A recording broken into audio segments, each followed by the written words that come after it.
The program that you guys have upcoming. Talk 1 second here. We put out all the stops. 1 second here.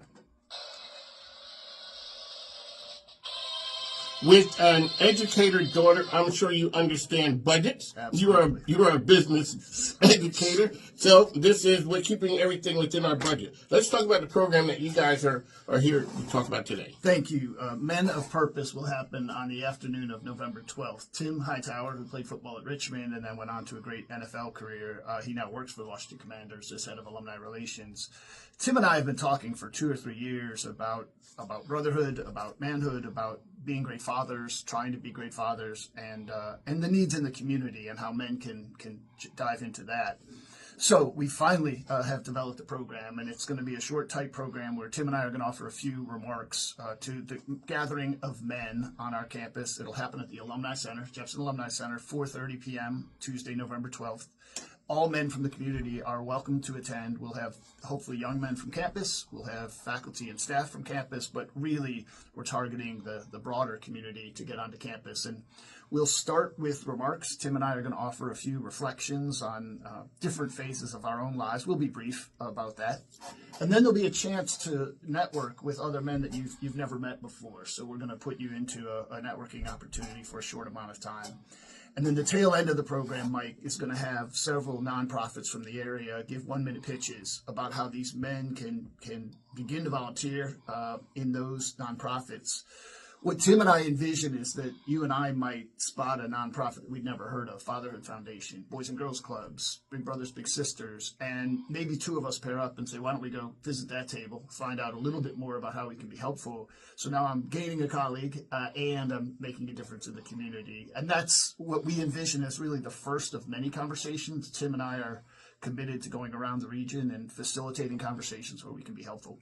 Let's talk about, shout out to a good friend of mine, Tiffany Green. I call her the Princess of Purpose.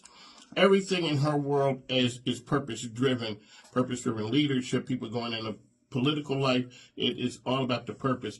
What was it about that portion that drove you guys to come up with this right here? Tim's a little younger than I am.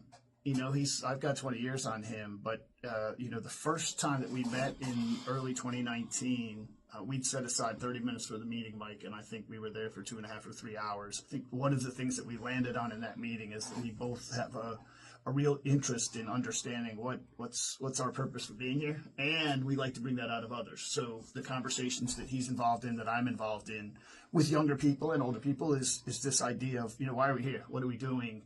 And Tim's email address actually is purpose-driven34 at gmail.com. He goes by this. This is something that he's really that's his thing. Yeah, I mean he's got a heck of a story. He wrote a book about it a few years ago. What a lot of people don't realize is that Tim Hightower was out of the NFL for 4 years, trying to get his way back, battling injuries, and it's a remarkable story of resilience.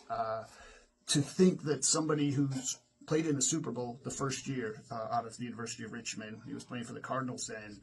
That he could suffer an injury while playing for Washington and then just be out of the league literally for 4 seasons while all of these great running backs are coming into the league. But Tim felt like there was a bigger purpose, that his being out was meant to just build resilience and other kinds of things. And he made his way all the way back. Sean Payton hired him to join the Saints. He ran for touchdowns for a couple more seasons, and then he retired. But his story is one of finding purpose and helping others find purpose, and I share that interest with him. Let's talk about the date of the event once again is? November 12th, Tuesday afternoon, 4:30 p.m. Do people have to register for it? Or? We would appreciate you registering. So if you'll Google University of Richmond Men of Purpose, it'll pop up. It's on the Richmond College website. The Richmond College is the men's college that's still part of the University of Richmond. But if you type in University of Richmond Men of Purpose, or you can feel free to reach out to me directly, and we'll get you the